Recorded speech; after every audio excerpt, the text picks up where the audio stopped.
어렸을 적 우리 집안 형편이 그리 좋지 않았던 탓에 창원 반송동의 오래된 반송 주공 아파트에서 살았습니다. 유치원에 다니던 어린 시절 평범한 듯 시작된 이야기는 지금 생각해보면 소름이 돋는 기억으로 남아있습니다. 제가 7, 8살쯤 되었을 때 동네 친구들과 축구를 하거나 밖에서 뛰어놀며 지냈습니다.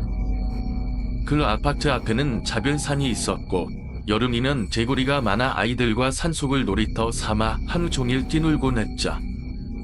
그날도 산속에서 친구들과 놀다가 이상한 제안을 하게 되었습니다. 야, 오동 위에 올라가면 진짜 귀신 나타나 있다. 우리는 내기를 걸고 산속으로 직식이 들어갔습니다. 그곳에는 아무런 이름도 새겨져 있지 않은 오래된 무덤들이 듬성듬성 있었죠. 아이들 특유의 무모함으로 무덤 위에 올라다 방방 뛰며 장난을 치던 순간 등산하던 한 아저씨가 갑자기 나타났습니다. 이놈들아, 사람 무덤에서 그러는 거 아니다. 큰일 난다. 나는 외친의 우리는 풍비백산에 도망쳤지만 그의 경고가 마음에 깊이 남아 있었습니다. 그날 이후 우리는 왠지 모르게 불길한 기운을 느끼며 조용히 지냈습니다. 하지만 어느 겨울날 또다시 작은 장난이 큰일로 번지게 됩니다. 아파트 화단에서 친구들과 놀다가 갑자기 숭늉을 꺼내 불을 붙이고 싶은 충동에 사로잡혔습니다. 소나무 화단에 불을 붙이던 우리는 결국 화단을 전부 태워버렸고 이 사건은 지역 신문에도 실릴 만큼 큰 소동이 되었습니다. 나중에야 알게 된 사실이지만 무단에게 굿을 받던 날 그 사건을 정확히 알아맞히던 무단의 표정이 잊히지 않습니다. 마치 우리가 저지른 잘못이 눈앞에 보인다는 듯했죠. 그리고 유치원에서 집으로 돌아가던 어느 날이었습니다. 엘리베이터를 타려는데 마침 안에 한 노부부가 있었습니다. 그분들이 엘리베이터 문을 열어 기다려주셔서 고맙다고 인사를 하며 탔습니다. 저 6층이에요. 라고 말했더니 버튼을 눌러주셨습니다. 하지만 이상하게도 그분들은 제 말에 대꾸도 없고 마치 다른 세계에 있는 사람들처럼 멍한 표정으로 가만히 서 있었습니다. 류만 이런 평범한 듯한 하루 속에 숨겨진 섬뜩한 기억들. 이 이야기는 단지 시작에 불과합니다. 있더라고요. 그런데 이상하게도 엘리베이터에서 내린 곳은 분명히 6층이었는데 표지판을 보니 9층이라고 적혀 있었습니다. 순간 소름이 돋았죠. 내가 잘못 본 건가 싶어 계단을 이용해 내려가기로 했습니다. 그런데 계단으로 내려와도 여전히 2층, 또 2층. 마치 끝없이 반복되는 남몽 속에 갇힌 기분이었습니다. 저는 점점 더 겁에 질려 엄마를 부르며 울기 시작했습니다. 엄마, 엄마, 소리를 지르면서도 계단을 계속 내려갔죠. 그러다 갑자기 엄마의 목소리가 들렸습니다. 야, 너 왜 위에서 내려오면서 울고 있어? 엄마가 환한 얼굴로 계단 밑에서 저를 기다리고 계셨습니다. 저는 억울함과 두려움에 찬 목소리로 모든 상황을 설명했지만 엄마는 단호하게 헛소리 그만하고 얼른 들어와 라며 저를 혼내셨습니다. 지금 생각해도 그때의 섬뜩함과 억울함은 잊을 수가 없습니다. 그 후 국민학교에 입학한 저는 더 이상 그런 경험이 없기를 바랐습니다. 하지만 평온함은 오래가지 않았습니다. 어느 날 밤 가족들과 좁은 안방에서 자고 있었던 기억이 납니다. 엄마와 저는 바닥에서 자고 혐은 침대에서 자고 있었습니다. 새벽녘 저는 갑자기 화장실이 급해 잠에서 깼습니다. 그런데 형이 자고 있는 침대 모서리에 누군가가 앉아 있는 겁니다. 그 사람은 형을 손가락으로 가리키고 있었습니다. 처음에는 우리 아빠인가 싶어 엄마를 흔들어 깨웠지만 이상하게도 엄마는 미동도 없이 깊이 잠들어 있었습니다. 결국 저는 겁에 질려 이불을 뒤집어 쓰고 눈을 꼭 감은 채로 떨면서 밤을 보냈습니다. 다음날 아침 엄마에게 이 일을 얘기했지만 헛소리 하지 마라. 그런 소리 자꾸 하지 말라니까 라며 또 혼나고 말았습니다. 그런 일이 반복되던 중 제가 초등학교 4학년 때 우리 가족은 인천으로 이사를 가게 되었습니다. 아버지의 사업이 크게 번창하면서 연수구의 넓은 아파트로 이사를 갔자 제 방도 따로 생겼고 거실과 베란다도 넓어 모든 것이 새롭고 좋았습니다. 그러나 기쁨도 잠시, 여기서부터 본격적으로 귀신을 보기 시작했습니다. 한 번은 학교에서 일찍 끝나 집에 와 낮잠을 자고 있었습니다. 꿈속에서 저는 베란다에 있는 전자레인지를 사용하려고 문을 열었는데 문을 여는 동시에 창밖에서 무언가가 떨어지고 있었습니다. 그것은 사람이었습니다. 검은 복고를 입은 누군가가 위에서 천천히 마치 영화처럼 슬로우 모션으로 내려오고 있었습니다. 하지만 이상하게도 그 사람은 얼굴이 아니라 다리부터 보였습니다. 꿈인지 현실인지 모를 그 순간 저는 온몸이 얼어붙어 아무것도 할 수 없었습니다. 갑자기 그 손끝에서 차가운 기운이 느껴졌습니다. 그 손은 마치 얼음처럼 차갑고 딱딱했죠. 순간 저는 그 손이 문틈에 끼어 있는 걸 보고 숨이 멎는 기분이었습니다. 그 손은 마치 살아있는 것처럼 움직이지 않고 고정되어 있었고 그 손끝에서부터 점점 더 강한 악취가 터져 나오는 듯 했습니다. 급하게 손을 떼고 문을 닫으려 했지만 문이 갑자기 무겁게 느껴졌고 저 하나는 진이 느껴졌습니다. 문을 열어보려는 순간 그 손끝이 저를 향해 서서히 다가왔습니다. 거리에 질린 저는 문을 빠르게 닫고 가슴이 미칠 듯이 조금거리는 것을 느끼며 침대로 달려왔습니다. 하지만 그때 귀에 들려오는 끊임없는 소리에 누군가 문을 두드리는 소리였습니다.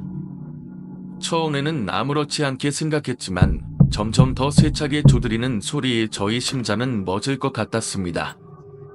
제발 이 소리가 멈추기를 바랐지만 소리는 멈추지 않았고 오히려 점점 더 가까워졌습니다. 띵동, 띵동. 그 소리가 제 귀에 계속 맴돌았고 그것은 마치 현실이 아닌 꿈속에서 나는 소리처럼 다가왔습니다. 문을 열어보니 다시 한번 아무도 없었습니다. 그 순간 제 몸을 감싸는 차가운 기운이 완전히 쌓여왔고 눈앞이 어두워졌습니다. 얼굴을 들었을 때 갑자기 눈앞에 나타난 것은 바로 그날 꿈속에서 봤던 검은 복고를 입은 사람의 얼굴이었습니다. 그 사람의 얼굴은 뱀처럼 길게 늘어진 입을 벌리며 저를 쳐다보고 있었고 그 눈은 깊은 어둠 속으로 빨려 들어갈 것 같았습니다. 순간적으로 몸이 굳어져 아무것도 할 수 없었고 눈을 감아도 그 형상이 그대로 떠오르는 듯한 기분이었습니다. 며칠 후 같은 아파트에서 한 아이가 투신 자살을 하면서 이 일은 더 큰 충격으로 다가왔습니다. 그 아이는 제가 꿈에서 봤던 그 도포를 입은 사람과 비슷한 형상이었고 그런 일들이 연이어 발생하면서 이 아파트에 대한 소문은 커져만 갔습니다. 경찰이 조사를 하기도 했지만 모든 것은 미궁에 빠졌고 아파트는 점점 더 음산한 분위기로 변해갔습니다. 이제 그 아파트를 떠나고 몇 년이 지난 지금도 그때의 기분은 여전히 잊을 수가 없습니다. 그때의 악몽처럼 여전히 제 마음속 깊은 곳에 남아있는 그 손, 그 얼굴은 나를 떠나지 않고 있습니다. 꾸고 있었습니다. 그 꿈에서 그 노인이 밥을 먹고 나서 저를 향해 고마워하며 천천히 돌아서더니 얼굴이 점점 이상해지기 시작했어요. 피부는 청백하고 입술은 까맣게 변하며 눈은 깊고 검게 변해갔습니다. 그때 그 노인의 얼굴이 완전히 변하면서 날카로운 이빨을 드러내며 웃기 시작했어요. 너무나 기괴한 웃음소리에 나는 몸이 굳어버렸고 그 노인이 점점 더 가까워지면서 내 몸을 뒤로 밀어내기 시작했습니다. 그리고 순간 꿈속에서 나는 그 노인이 나를 잡으려는 순간 갑자기 차가운 바람이 불어왔고 그 바람 속에서 너는 나를 피할 수 없어. 나는 목소리가 들려왔습니다. 그 목소리는 아주 낮고 음산하게 울려 커졌고 그 노인은 결국 내게 다가왔을 때 내가 너무 무서워서 눈을 감았고 그때 엄마가 제 이름을 부르며 깨웠어요. 눈을 떴을 때는 다시 현실로 돌아왔지만 그 악몽이 여운이 계속해서 남아 있었습니다. 하지만 그날 이후로 제 방에서는 이상한 일이 자주 일어나기 시작했어요. 밤마다 현관에서 누군가가 가라를 두드리는 소리, 또 창문을 통해 느껴지는 찬바람, 침대 옆에 서 있는 듯한 기분 등이 계속해서 반복되었습니다. 엄마와 형은 처음에는 별다른 신경을 쓰지 않았지만 결국 저 혼자서 그 불안함과 싸워야 했습니다. 하루하루 점점 더 그 여자 귀신과 그 노인의 존재가 내 삶 속에 스며들었고, 심지어는 내가 잠이 들면 꿈속에서도 그들이 나를 쫓아오는 일이 반복되었죠. 시간이 지나면서 점차 그 불안감이 내 생활을 잠식해갔고, 결국에는 더 이상 그 집에서 잠을 잘 수 없게 되었습니다. 그때부터는 집을 떠나야겠다고 마음먹었지만 그 불안감은 여전히 나를 괴롭혔고, 그 귀신의 존재는 끝내 내게 사라지지 않았습니다. 이제는 그 기억들이 점점 더 멀어져 가지만 그 당시의 경험은 여전히 나에게 강렬하게 남아 있습니다. 지금도 가끔 그날의 악몽처럼 차가운 기운이 느껴질 때 그때의 그 불안한 감정이 떠오르곤 합니다. 있었다고 하더군요. 그때 형은 그 귀신이 자신을 계속해서 쳐다보며 미소를 지었고, 그 미소가 점점 더 기괴해져 갔다고 했어요. 형은 순간적으로 그 자리를 벗어나기 위해 화장실도 못 가고 뛰쳐나왔다고 했습니다. 그리고 나서 바로 저에게 전화를 걸어 그때 집안에서 일어난 일에 대해 말해주었죠. 그 말을 듣고 저는 깜짝 놀랐습니다. 제가 본 여자 귀신과 형이 본 귀신이 동일한 존재라니 믿기 힘든 일이었어요. 그리고 얼마 후 우리 집에서 또 다른 이상한 일이 일어나기 시작했어요. 어느 날 밤 엄마가 저와 형이 자고 있는 동안 이상한 소리로 깨웠습니다. 누가 우리 집에 있는 것 같다. 엄마는 진지하게 말하며 집안을 살펴보았고, 그날 밤 우리 집에서 들린 이상한 소리는 정말 사람의 발자국 소리처럼 들렸다고 했어요. 다행히도 그때는 아무것도 발견되지 않았지만 그 소리 이후로 우리 가족은 더욱더 불안한 상태로 생활하게 되었죠. 그 후 우리는 여러 가지 방법을 시도했지만 집 안에서의 이상한 기운은 점점 더 강해졌습니다. 아버지와 엄마는 우리를 보호하려고 했지만 집에서의 불안한 기운은 끊임없이 우리를 괴롭혔습니다. 그래서 결국 우리는 집을 떠나기로 결심했어요. 그 집을 떠날 때쯤 우리는 그곳에 어떤 존재가 우리를 지켜보고 있었다는 사실을 깨닫게 되었고, 그로 인해 지금까지도 그 집에서의 기억은 잊을 수 없습니다. 이 경험은 우리가 다시는 그 집으로 돌아가지 않겠다고 다짐하게 만든 사건이었어요. 그리고 그 집에서 일어난 모든 일들은 우리 가족에게 깊은 인상을 남깁니다. 그 후로도 우리는 그때의 기운을 완전히 떨쳐낼 수 없었습니다. 신은 여전히 저를 괴롭히기 시작했어요. 붓을 받은 후에는 더 이상 가위눌림이나 다른 귀신의 존재를 자주 느끼지 않게 되었지만 그 여자 귀신만은 여전히 제 곁을 떠나지 않았습니다. 그때부터 저는 그 존재와의 접촉을 계속해서 피하려고 했고, 가능한 한 어두운 곳이나 고요한 곳에 혼자 있지 않으려 했어요. 그 여자 귀신은 점점 더 강하게 나타났고 주로 밤마다 저를 괴롭히기 위해 다가왔습니다. 그 여자 귀신이 나타날 때마다 저는 공포에 휩싸여 일어나서 집안을 돌아다니며 불을 켰고, 그 존재가 저를 따라오지 않도록 모든 문을 잠그고 자려고 했습니다. 그 후로 몇 년이 지나면서 저는 그 귀신과 마주할 일은 접어졌지만 여전히 그때의 기억은 잊을 수 없었습니다. 그 여자 귀신이 나타나면 제 몸은 떨리고 심장이 마치 멈춘 것처럼 느껴졌습니다. 그 귀신이 저를 괴롭히던 날들, 그 불쾌하고 끔찍한 목소리와 눈빛은 아직도 제 머릿속에서 선명하게 떠오릅니다. 귀신을 본 경험이 처음이었을 때만 해도 믿지 않았던 저는 그 후로 영적인 존재에 대한 믿음이 조금씩 생기기 시작했습니다. 그때 이후로 저는 귀신을 보는 능력이나 그런 것들에 대한 생각을 하지 않으려고 노력했지만 여전히 어떤 미지의 존재가 제 주변에 있다는 느낌을 떨칠 수 없었습니다. 그 여자 귀신이 정말 저를 괴롭히기 위해 다가오는 것인지 아니면 그저 제 상상에 불과한 것인지는 알 수 없지만 그 기억만은 언제나 제 안에 남아 있습니다. 이 이야기를 여러분에게 전하는 이유는 단순히 귀신 이야기가 아니다. 그런 미지의 존재에 대한 두려움과 그로 인해 일어나는 일들에 대한 정보이기도 합니다. 우리가 알고 있는 세상 너머에는 우리가 이해할 수 없는 많은 것들이 존재할 수 있음을 그때의 경험을 통해 깨달았기 때문입니다. 그때부터 이상한 느낌이 들기 시작했습니다. 놀이공원의 귀신의 집은 물론 사람들로 가득 차 있었고 분장한 사람들이 일부러 무서운 소리를 내며 괴롭히는 곳이었지만 발목을 잡은 손은 다른 사람들이 전혀 믿기지 못한 것이었어요. 처음엔 그냥 귀신 분장이 잘 될 사람 중 하나가 장난을 친다고 생각했지만 점점 그 손길은 더 강하게 느껴졌습니다. 마치 살아있는 사람이 아니다. 차가운 느낌의 손이 제 발목을 꽉 쥐고 있다는 느낌이었죠. 저는 계속해서 앞으로 가려고 했지만 발목을 잡는 손이 너무 강하게 붙잡고 있어서 제대로 걸을 수가 없었습니다. 다른 친구들은 앞에서 소리 지르며 즐겁게 놀고 있었고 저는 뒤에서 이상한 감각에 시달리며 한 발짝도 나아가지 못했어요. 그때마다 제 발목을 붙잡고 있던 손은 점점 더 강하게 눌러오고 그 느낌이 점점 더 차갑고 차가워지면서 마치 제가 정말 그곳에 갇혀버린 것 같은 기분이 들었습니다. 친구들이 "왜 안 와?" 라고 말하며 뒤를 돌아봤고 저는 그때서야 간신히 말을 했어요. "누가 내 발목을 잡고 있어." 그 말을 듣고 친구들이 돌아보았지만 아무것도 없었습니다. 주변엔 아무도 없었죠.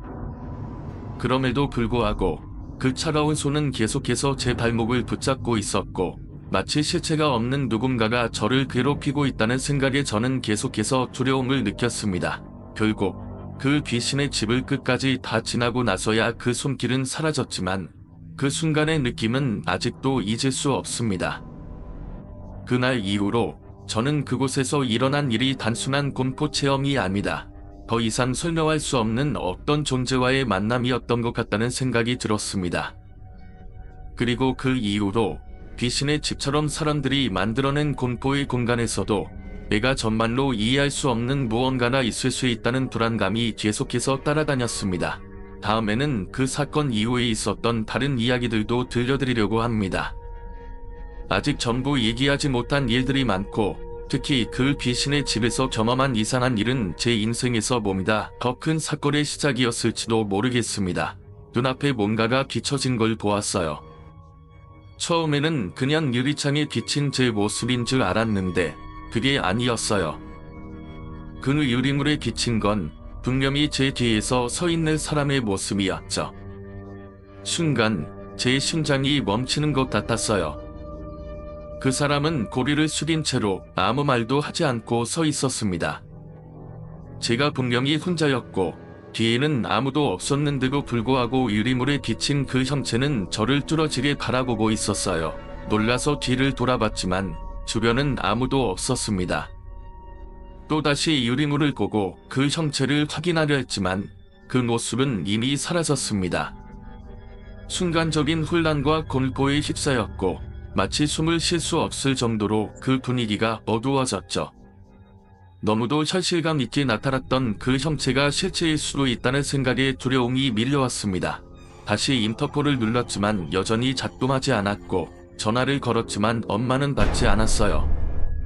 나는 무서운 마음에 현관문을 밀어보려 했지만 문은 꽉 닫혀 있었고 아무리 힘을 줘도 열리지 않았습니다. 그때였어요. 저 멀리서 이상한 소리가 들려왔습니다. 마치 무언가가 쿵쿵대며 다가오는 소리처럼 발자국 소리가 들리기 시작했죠. 뒤를 돌아봤을 때 그 소리가 점점 더 가까워지는 느낌이었고 결국 문 앞까지 다가왔을 때 저는 너무 무서워서 몸을 떨고 있었습니다. 눈앞이 흐려지고 현관문을 사이에 두고 서 있는 그 사람의 형체가 다시 보였어요. 하지만 이번엔 조금 달랐어요. 그 사람은 고개를 들고 있었고 그 얼굴은 정말 말로 표현할 수 없을 정도로 일그러져 있었습니다. 얼굴이 변형되어 있어 눈이 지정상적으로 커지고 입은 길게 찢어져 있었습니다. 제 몸이 마비된 것처럼 아무것도 할 수 없었고 그저 그 형체가 가까워지는 걸 바라보고만 있었습니다. 그 순간 갑자기 엄마가 집 밖으로 달려나왔어요. 뭐야? 왜 이렇게 서 있어? 엄마가 다가오면서 그 형체는 사라졌고 제 눈앞에서 그 모든 공포는 한순간에 사라졌습니다. 하지만 그날 이후로 그 형체를 다시는 잊을 수 없었습니다. 그날의 일이 그냥 지나간 하나의 이상한 경험이라면 좋겠지만 저는 아직도 가끔 그 형체가 다시 나타날 것 같은 불안감을 느끼고 있습니다. 그 이후로도 그런 이상한 일들이 종종 있었는데 제가 그 경험들을 다 이야기할 때마다 친구들은 저를 여전히 정신병자 취급을 해요.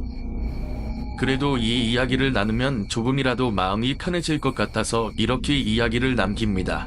그 당시 그 귀신의 말을 떠올리며 사망이 점점 더 섬뜩하게 다가오기 시작했어요.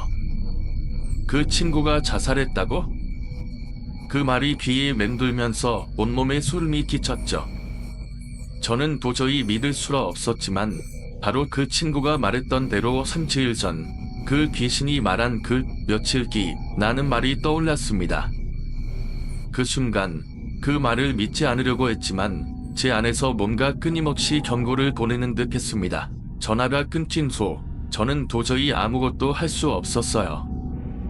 그때의 혼란스러운 마음은 말로 다 표현할 수 없을 정도로 커졌습니다. 친구가 자살했다는 사실을 알게 되자 그때 귀신이 했던 말들이 떠오르며 그게 무슨 뜻이었는지 점점 더 명확해지는 것 같은 기분이 들었습니다. 그 귀신이 말했던 너 친구놈 중에 한 놈 집은 거 알고 있냐 는 말, 그것이 정말 현실이 된 거였죠. 그리고 그때 다른 친구들에게도 순실을 전할 수밖에 없었습니다. 그 친구는 정말로 자살했었고 그 사건은 그때 이후로 저를 따라다녔습니다. 귀신이 던진 경고는 단순한 장난이 아니었고 그 말이 현실로 다가왔다는 사실에 다시 한번 깜짝 놀라게 되었죠. 그 후로도 그 귀신의 모습이나 말들이 자주 떠오르며 정말 그 무엇인가가 제 주변에 계속 있음을 느꼈습니다.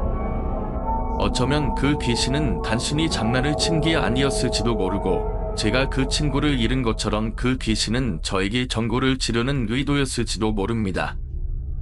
그리고 그때 그 귀신이 말했던 고통만큼 겪어보라 등 말이 이제는 저의 머릿속에서 계속 반복되며 그 뜻이 무엇인지에 대해 깊이 생각하게 만듭니다. 그 후로 몇 년이 지나면서 그 사건은 점차 잊혀지는 듯 했지만 여전히 저의 마음속에 남아 있었습니다.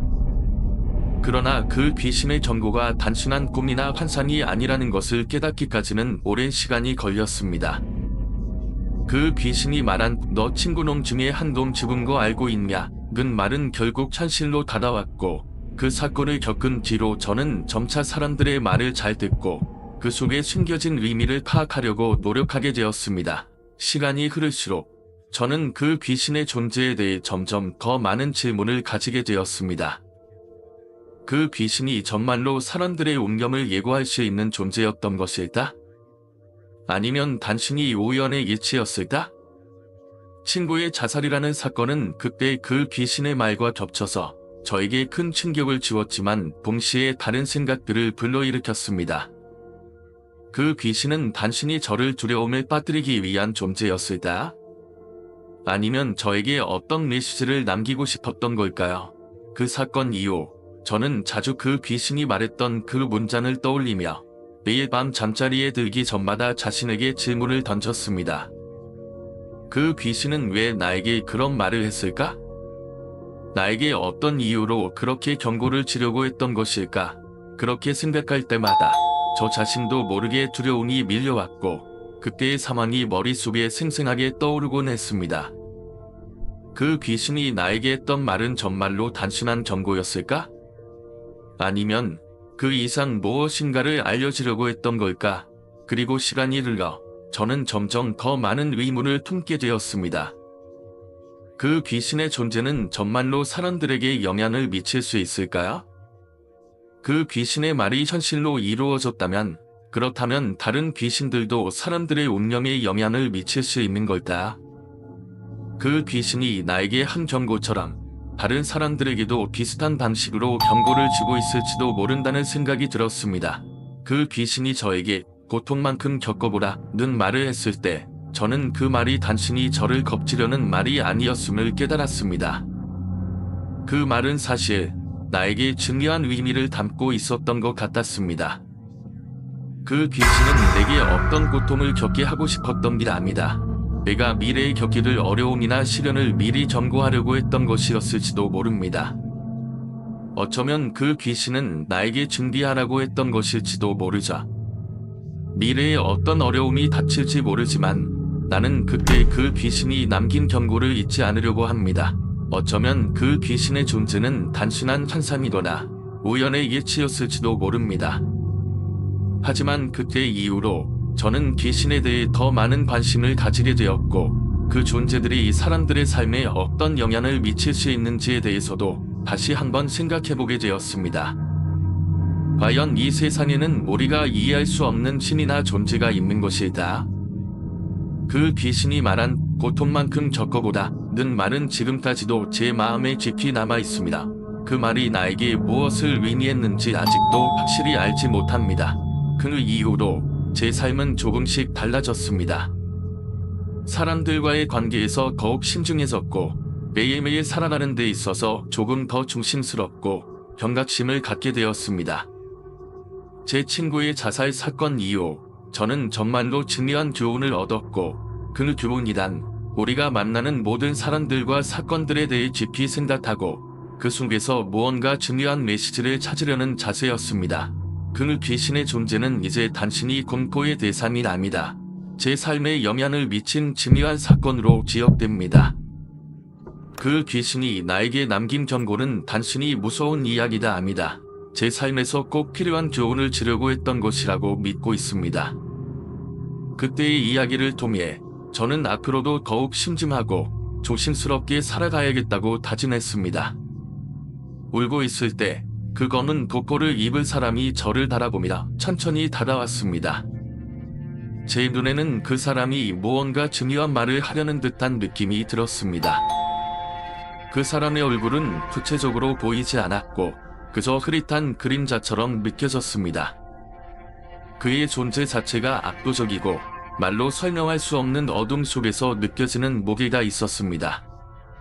아무 말도 없이 다가온 그는 제 앞에 멈춰 서더니 다소 낮고 흐릿한 목소리로 말했습니다. 그 아이는 떠난 거야. 너도 알지 않니? 그 말을 듣는 순간 제 몸은 얼어붙은 듯 굳어버렸습니다. 마음 한켠에서 무엇인가 막혀있는 느낌이 들었고 머리가 아파오며 숨쉬기가 힘들어졌습니다. 그 사람의 말은 마치 제게 결국 너는 알게 될 것이라고 말하는 듯한 느낌을 주었습니다. 그 사람은 아무런 감정 없이 그냥 자신이 해야 할 일을 다 하고 있다는 듯 말했습니다. 그 친구는 너와의 약속을 지킬 수 없을 것이다.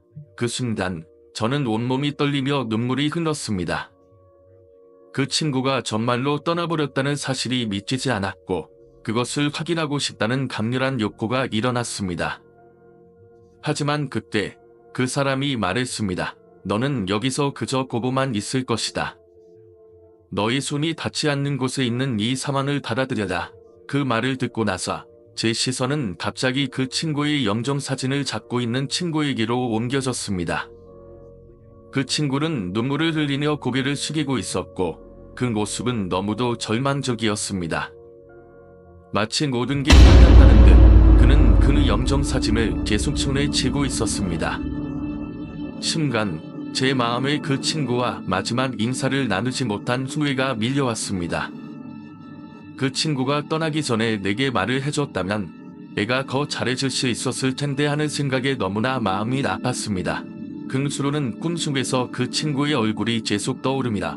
한동안 그 생각에 잠을 이룰 수 없었습니다. 그 사람의 말대로 이제는 더 이상 그 친구와 함께 할 수 없다는 현실이 너무나 아프게 다가왔습니다. 그리고 제게 남은 건 그 친구와의 마지막 약속을 지키지 못한 것에 대한 죄책감뿐이었습니다. 그렇게 시간이 흘렀고 현실에서의 그 친구는 더 이상 볼 수 없게 되었습니다. 하지만 그날 밤의 꿈은 여전히 제 마음속에서 지워지지 않고 남아 있습니다. 그거는 복고를 입을 사람과 그 친구의 영정사진, 그리고 그 모든 것이 의미하는 바는 아직도 명확히 알 수 없습니다.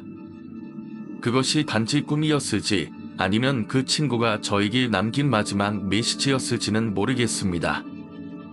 그러나 그날 이후로 저는 더 이상 그런 일들이 그냥 지나가는 일로 치부하지 않게 되었고 그 모든 일이 저에게 큰 교훈으로 남았습니다. 있는 그 순간 저는 꿈속에서 또 한 번 그 친구를 만났습니다. 그런데 이번에는 전혀 다른 분위기였습니다. 그 친구는 이제 피칠갑을 한 모습이 아니다. 편안한 얼굴로 저를 바라보며 서 있었습니다. 잘 지내고입니다. 는 물음에 저는 아무 말도 하지 못하고 그저 고개만 끄덕였습니다. 그 친구는 그때까지의 고통을 다 벗어난 듯 보였고 그 모습은 너무도 평화로워 보였습니다. 하지만 그 순간 또 다른 존재가 등장했습니다. 검은색 고코를 입은 그 사람, 그때까지도 저를 따라다니던 그 존재였습니다. 그는 아무 말 없이 그 친구를 쳐다보고 있더니 고개를 끄덕이며 말했습니다. 이제 그의 시간은 끝났고 너의 시간이 다가오고 있다. 저는 이 말을 듣고 가슴이 뛰었습니다. 그 친구는 그동안 고통 속에서 떠돌미다 이제는 마침내 편안한 곳으로 가는 것 같았습니다.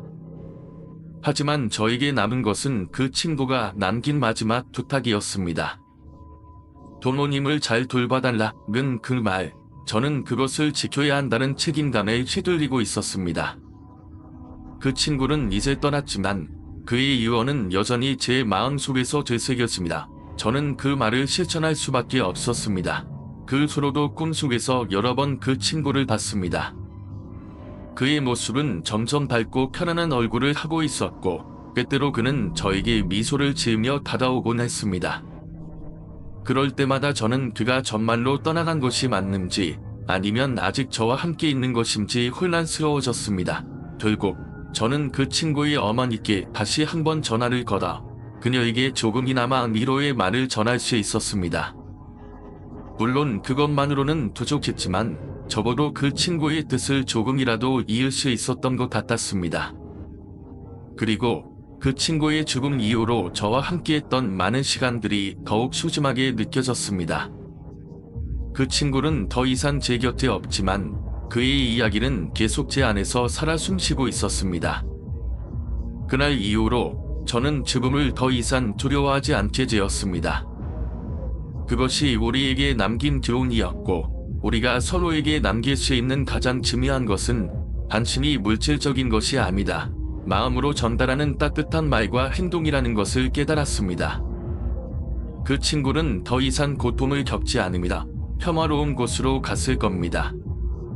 저는 그 친구가 남긴 마지막 부탁을 마음에 새깁니다. 그 이건을 지키기 위해 노력할 것입니다. 일은 그날 밤에 정말 이상한 기분이 들었습니다. 아무리 납치를 해도 찌는 제대로 서지 않고 계속해서 무언가에 걸린 듯한 느낌이 들었죠. 처음엔 그냥 시초나 돌에 걸린 것이라고 생각했지만 점점 그 느낌이 뭔가 이상하다는 생각이 들었습니다. 마치 그 자리에 누군가가 숨겨져 있는 듯한 기분이었죠. 그리고 그때 그 자리에서 잡았던 부모들이 갑자기 다 사라진 것 같았습니다. 이게 정말로 일어난 일인지 아니면 그냥 기분 탓인지 알 수 없었지만 모든 것이 멈춘 듯 조용한 밤이었죠. 그때부터 제 몸에는 점점 더 강한 기운이 느껴지기 시작했습니다. 그 이상한 느낌은 계속해서 제 몸을 압박하는 듯했고 마치 누군가가 뒤에서 저를 감싸고 있는 듯한 그런 분위기였죠. 갑자기 제 몸이 너무 무거워지고 심장박동이 빨라지는 것을 느꼈습니다. 그 순간 머릿속에서 또 다른 생각이 떠올랐습니다. 바로 그 전에 경험했던 그 어린아이와 같은 응석을 부리는 느낌이었습니다. 제가 소리 지르며 그 기분을 떨쳐내려고 했지만 이번에는 그 느낌이 더욱 강해졌습니다. 마치 그 힘이 제 몸을 붙잡고 놓지 않으려는 것 같았어요. 그때 비로소 저는 그 자리를 떠야 한다는 생각이 들었습니다. 그래서 결국 납치를 멈추고 그 자리를 떠나기로 결심했습니다. 그리고 조금 후 그 자리에서의 납치는 저를 다시 한번 이곳으로 데려왔습니다. 그 납치터에서 일어난 일들이 제게 뭔가 더 큰 의미를 부여하려고 하는 것처럼 느껴졌고 이제는 그 일이 저를 계속 괴롭히는 느낌을 받기 시작했습니다. 그날 밤의 모든 일이 단순한 우연이 아니라 어떤 경고처럼 느껴지기 시작한 거죠. 지금도 가끔 그 밤의 느낌이 떠오르면 그때 그 자리에 다시 돌아가고 싶은 마음이 생깁니다. 하지만 그 느낌이 너무 생생하고 무서워서 그때처럼 쉽게 납치를 하러 갈 수는 없을 것 같습니다. 아마도 그곳은 이제 저에게 더 이상 평화로운 장소가 아닐 것 같습니다. 라고 그대는 점점 제 쪽으로 다가오고 있었습니다. 처음엔 그냥 내가 이상하게 떠오르길래 뭐지? 하고 생각했죠. 하지만 그 대가 점점 가까워질수록 뭔가 섬뜩한 느낌이 들었어요. 아무리 봐도 사람이 한 명도 안 보였습니다. 그런데도 배는 스스로 움직이는 것처럼 계속 다가오고 있었죠. 순간 그 배가 물 위를 미끄러지듯 다가오는 모습을 보면서 소름이 돋았습니다. 저는 순간적으로 저건 뭐지? 하고 생각하면서 마음속으로 얼른 차에서 나가야 한다는 생각이 들었어요. 그때 배는 제 바로 앞까지 다가와서 멈췄습니다. 하지만 여전히 그 배 안에는 아무도 없었고 물결도 없이 조용히 떠있는 배만이 있었죠. 정말 이상했습니다. 그때가 되어서야 저는 그 배의 정체를 알게 되었죠. 그 배는 사람 없이 떠다니고 있었던 겁니다. 갑자기 머리가 띵하고 몸의 기운이 빠지는 듯한 느낌이 들었습니다. 눈앞에 보이는 것들이 현실이 아닌 것처럼 흐릿하게 보였고 제 몸은 움직일 수 없을 만큼 무겁고 불안했습니다. 저는 그냥 그 자리를 떠나야겠다는 생각만 들었죠. 그 배를 향해 몇 발자국 다가가려고 했을 때 배 안에서 손이 나오는 게 보였습니다. 누군가가 그 배에 타고 있었던 것이었죠. 하지만 그 손은 너무 뼈만 남아있는 것 같았고 마치 한겨울 얼음 속에서 나온 시체처럼 차갑고 죽은 듯한 느낌이었습니다. 그 손은 천천히 저를 향해 뻗어왔고 그 순간 저도 모르게 뒤로 물러나며 고개를 돌렸습니다. 순간적으로 일이 말라서 목소리를 낼 수 없었습니다. 그리고 그 배는 다시 천천히 뒤로 떠나기 시작했고 그 모습을 마지막으로 저는 그 자리를 급하게 떠나기로 결심했습니다. 그 사건 이후로 그 저수지에는 다시는 가지 않기로 마음먹었습니다. 배의 정체는 여전히 미스터리로 남아있지만 그 순간의 공포와 그 기묘한 배의 모습은 아직도 생생히 기억에 남습니다. 그날의 일이 평생을 따라다닐 것 같은 느낌이 듭니다. 그 배가 떠나고 나서도 저는 몇 분 동안 그 자리에 서 있었습니다. 발이 땅에 붙은 것처럼 움직일 수 없었고 숨이 가쁘게 차오르며 단심히 정신을 차릴 수 있었죠. 그때 어느 순간 제 귓가에 아주 낮고 불길한 소리가 들렸습니다. 바람에 실려오는 듯한 소리였지만 아무리 들어도 사람의 목소리 같았습니다. 가까운 곳에서 울음소리가 들린 것 같았고 그것이 점점 더 가까워지는 듯한 느낌이었습니다. 그 소리는 점점 더 커지고 차갑게 느껴졌습니다. 그리고 그때 제 눈앞에 불현듯 그 배가 다시 나타났습니다. 이번에는 저수지 가운데가 아니다. 저와 거의 같은 거리에 있는 곳에 멈춰 서 있었습니다. 그 배는 여전히 아무런 소리도 없이 떠 있었고 그 안에는 아무도 없었습니다. 그런데 이번에는 배 주변에 작은 물결이 일고 있었습니다. 마치 누군가 그 배를 떠나기 전에 마지막으로 물속을 건드린 것처럼 그때 제 몸이 더 이상 참을 수 없을 만큼 떨리기 시작했습니다. 갑자기 몸속에서 무언가가 빠져나가는 듯한 기분이 들었고 제 의식은 점점 멀어지는 것 같았습니다. 제가 그 배로 다시 달아날 수 없다는 것을 알았지만 몸이 움직이지 않았습니다. 마치 그 배에 끌려가는 듯한 느낌이었죠. 얼마 지나지 않아 배 안에서 그 손이 다시 나왔습니다. 이번엔 더 뚜렷하게 그리고 더 길게 뻗어 나왔습니다. 손끝이 물속에 잠긴 채로 서서히 움직이기 시작했는데 마치 저를 부르는 듯한 느낌을 받았습니다. 손끝에서 뭔가 어두운 기운이 커져 나오는 것 같았고 그 순간 저는 더 이상 참을 수가 없었습니다. 급히 돌아서서 차를 향해 뛰어왔죠. 차에 도착하자마자 저는 문을 꽝 닫고 차를 시동 걸어 바로 그 자리를 떠났습니다. 하지만 그날 밤 집에 돌아와서도 저는 계속해서 그 배를 떠올렸습니다. 그 손, 그 배, 그리고 그 불길한 소리는 계속해서 제 머릿속을 떠나지 않았습니다. 밤마다 꿈속에서 그 배가 나타나고 그 손이 다시 제게 다가오는 것 같았습니다. 다시 그 저수지에 가보려고 했지만 그곳은 더 이상 제가 갈 수 있는 곳이 아니었습니다. 그 배와 그 손의 정체는 여전히 미스터리로 남아 있었지만 그날의 경험은 제게 너무나 깊은 인상을 남겼습니다. 지금도 가끔 그 저수지 근처를 지나갈 때면 그곳에서 어떤 일이 있었는지 다시 한번 떠올리며 발걸음을 재촉하곤 합니다. 그 배와 손의 존재가 단순히 제 상상에 불과했을지 아니면 실제로 일어난 일일지는 모르겠습니다. 그러나 그날의 공포와 그 지이한 경험은 저를 계속해서 괴롭히고 있습니다. 그것이 현실이든 꿈이든 그 배와 손은 제게 결코 잊을 수 없는 존재로 남아있을 것입니다. 스님은 제 친구를 데리고 절로 오셔서 진정시킨 뒤에 그때서야 얘기를 들을 수 있었습니다. 친구는 그날 밤 제가 차를 타고 떠난 후에도 낚시를 계속하고 있었다고 해다. 그런데 그때 친구는 갑자기 물속에서 무엇인가가 나타나는 걸 보았다고 했습니다. 처음에는 그저 물결일 뿐이라고 생각했지만 점점 더 뚜렷해지는 그 형체는 물속에서 나온 것 같지 않고 물 위로 솟아오른 것처럼 보였다고 합니다.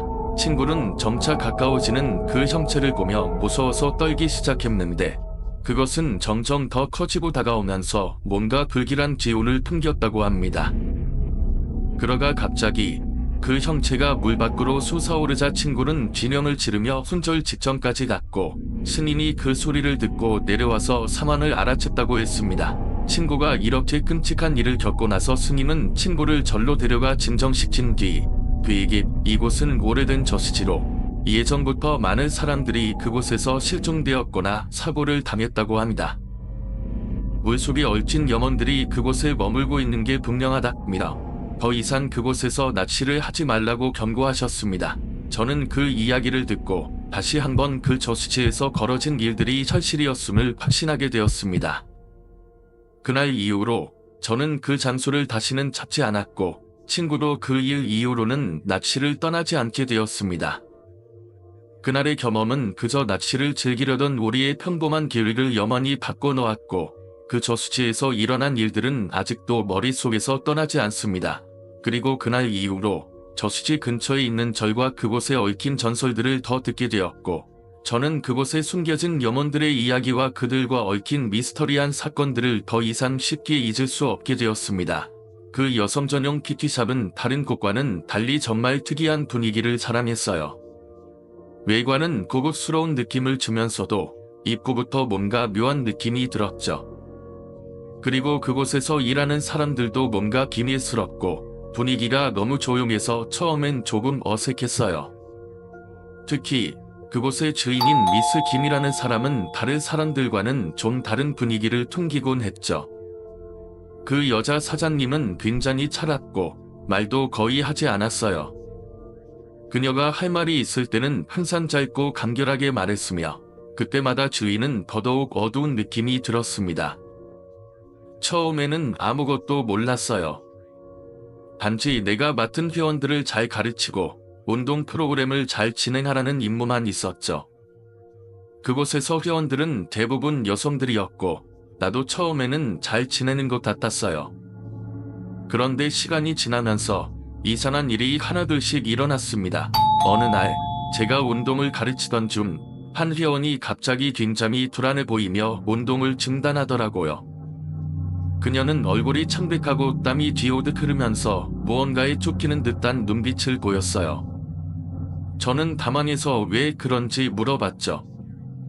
무슨 일이야? 괜찮아? 그 여자는 아무 말 없이 갑자기 뛰쳐나갔고 그날 이후로 그녀는 아예 모습을 드러내지 않았어요. 그 일이 있고 나서부터 다른 회원들 중에서도 비슷한 일이 자주 발생했어요. 운동 중에 갑자기 힘들어하거나 불안해하는 사람들이 많아졌죠. 그리고 그런 회원들은 매번 같은 시간대에 문제가 생기곤 했습니다. 그 시간이 바로 저녁 시간이었고 저는 그 시간대에 혼자 키티샵을 열어놓고 운동을 시키곤 했어요. 그날 밤도 역시 그런 일이 있었습니다. 저는 한 여성 회원과 개인 수업을 하고 있었는데 그 회원도 갑자기 몸 상태가 이상해지더니 이상해요. 이곳에서 느껴지는 기운이 너무 무겁고 가슴이 답답해요 라고 말했죠. 저는 처음에는 그런 기운을 잘 모르겠다고 생각했지만 그녀의 말을 듣고 보니 그 PT샵 안에서 뭔가 부자연스러운 기운이 느껴졌어요. 그 후 점점 더 이상한 일들이 발생했습니다. 어떤 날은 전구가 꺼졌다 켜졌다 하고 어떤 날은 운동기구가 저절로 움직였어요. 그 기묘한 현상들은 계속해서 나를 불안하게 만들었고 특히 그 PT샵의 마지막 고객이자 자주 방문하던 한 회원이 집에서 자꾸 꿈을 꾸게 되더라고요.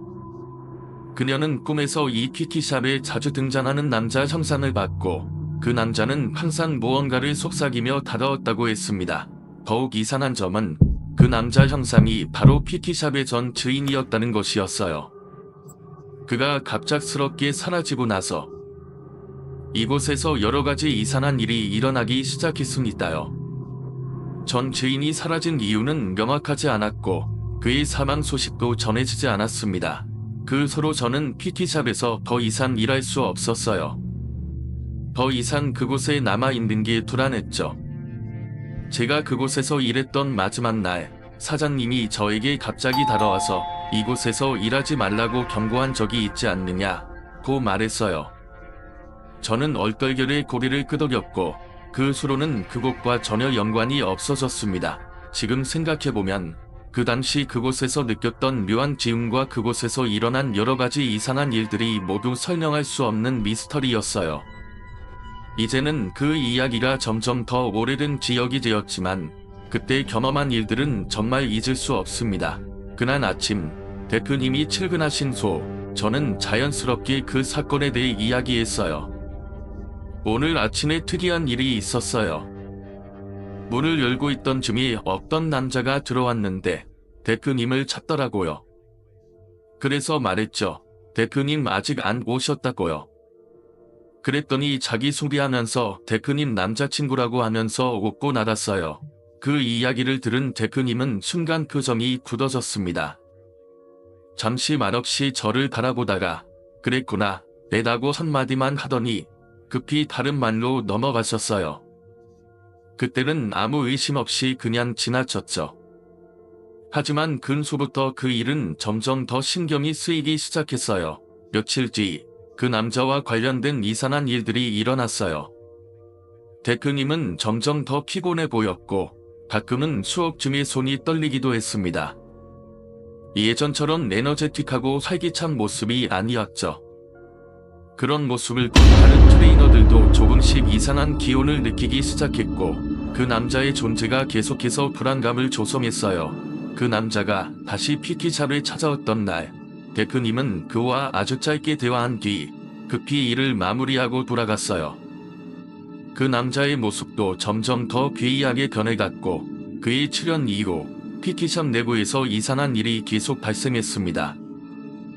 어떤 날은 창문이 갑자기 열리기도 했고 어떤 날은 불이 꺼지고 다시 켜졌죠. 회원들도 점차 불안해하며 운동을 중단하기도 했어요. 어느 날 밤 제가 일이 끝난 후 청소를 하고 있을 때 그 남자가 다시 나타났습니다. 이번에는 대표님이 없었고 그 남자는 카운터 근처에 앉아 있었어요. 그의 눈빛은 예전과는 달리 차갑고 날카로웠습니다. 그는 말을 하지 않고 나를 유심히 쳐다봤어요.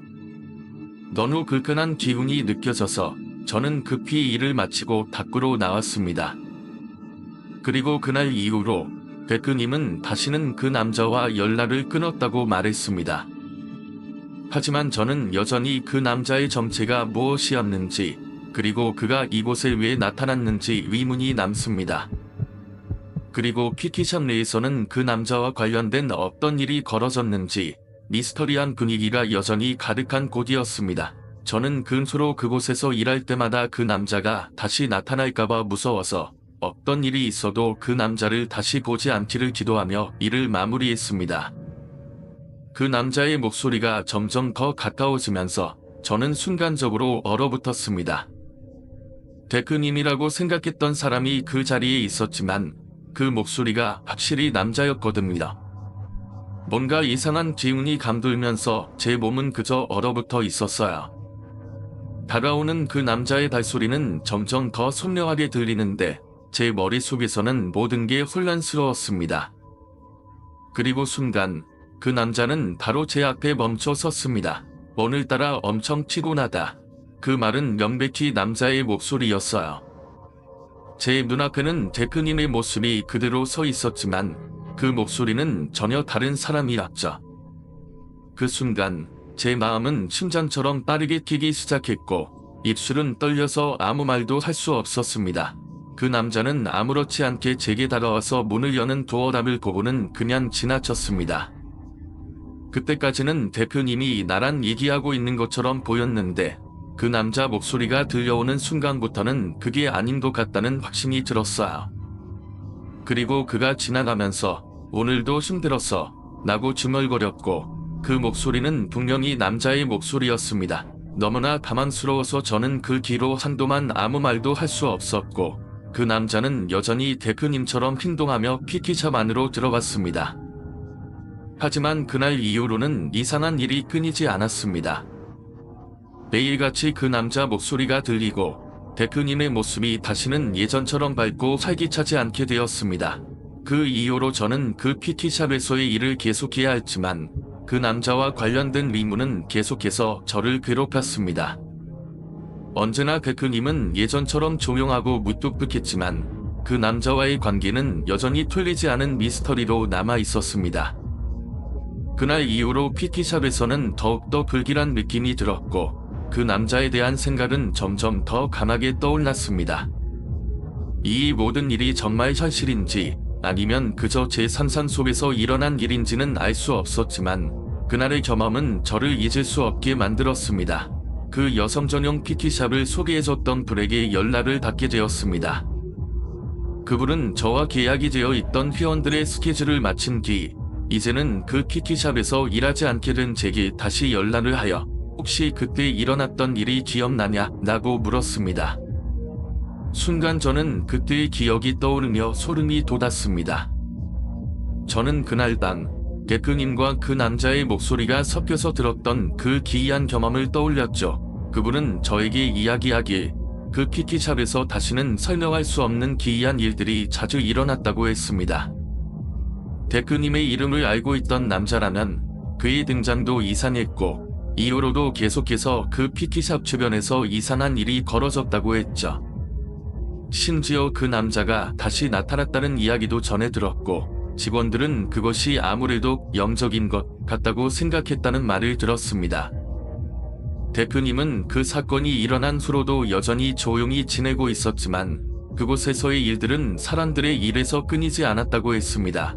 그때 그 PT샵을 떠나게 되면서 저는 더 이상 그곳에 대한 생각을 하지 않으려 했지만 그 불길한 사건은 마음속에서 결코 사라지지 않았습니다.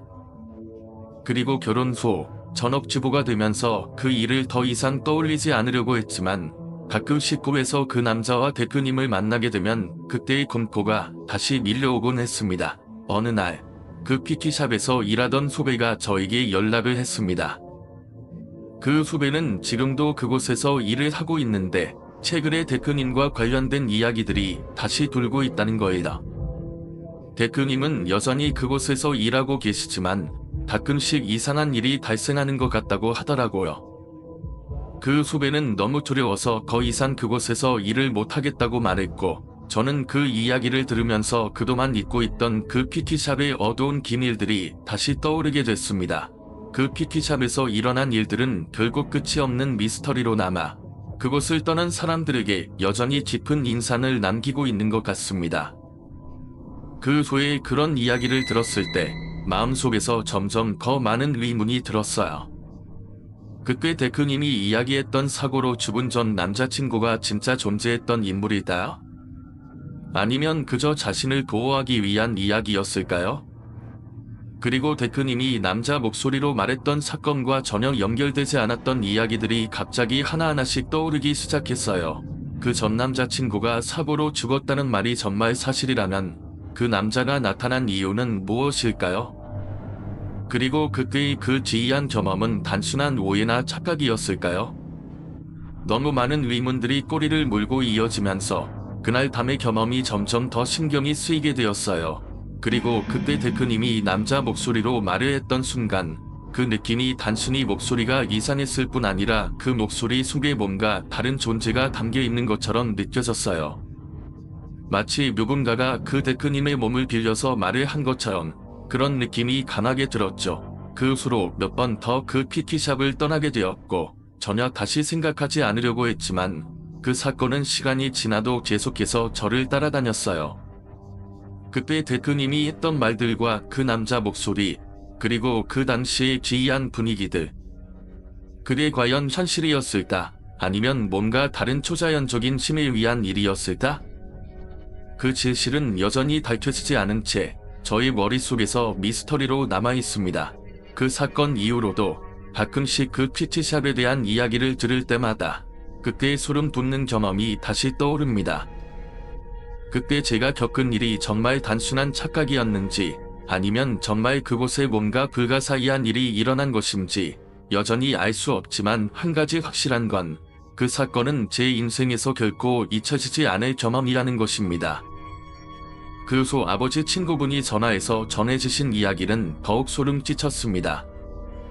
그 집에서 자주 발생하는 이상한 일들 중 하나다. 바로 그 화장실 근처의 옷방에서 나는 웃음소리였어요.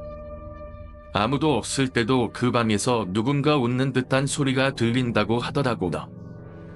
그 웃음소리는 너무나도 기이하고 신경을 거슬리게 해서 집안 사람들 모두가 그 방을 피하게 되었다고 했습니다. 그리고 그 이야기를 들은 뒤 그날 밤에 저도 다시 그 화장실을 가게 되었어요. 기억이 나는 건 불이 꺼졌을 때의 그 찝찝한 느낌. 불이 꺼진 이유가 정말 장난이 아니었고 그때 제가 느꼈던 긴장감과 공포가 다시 떠오르더라고요. 그리고 그때마다 문득문득 화장실의 거울에 비친 모습이 이상하게 느껴지기도 했습니다. 거울 속에 비친 화장실 문이 이상하게 왜곡되거나 움직이는 것 같아서 그 모습이 너무나도 소름 끼쳤죠. 그 후로도 그 집에서 일어난 기이한 일들은 계속해서 이야기로만 전해졌습니다. 화장실 불이 저절로 꺼진다거나 그 옷방에서 웃음소리가 들린다거나 하는 이야기들이 점점 더 심각하게 들리기 시작했습니다. 결국 그 집은 그 이상한 사건들 때문에 아무도 오래 머무르지 않게 되었고 저는 그때 겪었던 기이한 경험을 잊을 수 없었습니다. 이 모든 일이 지나고 나서도 그 집에서 일어났던 일들이 여전히 저를 따라다녔고 어쩌면 그 집에 뭔가 초자연적인 존재가 있었다는 생각이 들기도 했습니다. 그리고 그 경험이 떠오를 때마다 그날의 불빛이 꺼지던 순간과 거울 속에서 비춰진 그 창안한 문이 계속해서 제 기억 속에 남아있어요. 옷걸을 침대 옆에 두고 자던 날, 그날도 어김없이 그대로 두고 잠을 청했어요. 그런데 밤중에 눈을 떠보니 그 목검이 제 침대 옆에서 그대로 놓여있지 않고 이상하게도 침대 한쪽 끝에 놓여있더라고요. 저는 처음엔 그저 자다가 무의식적으로 위치를 바꾼 건가 싶었어요. 하지만 그날 밤에는 뭔가 이상한 기운을 느꼈어요.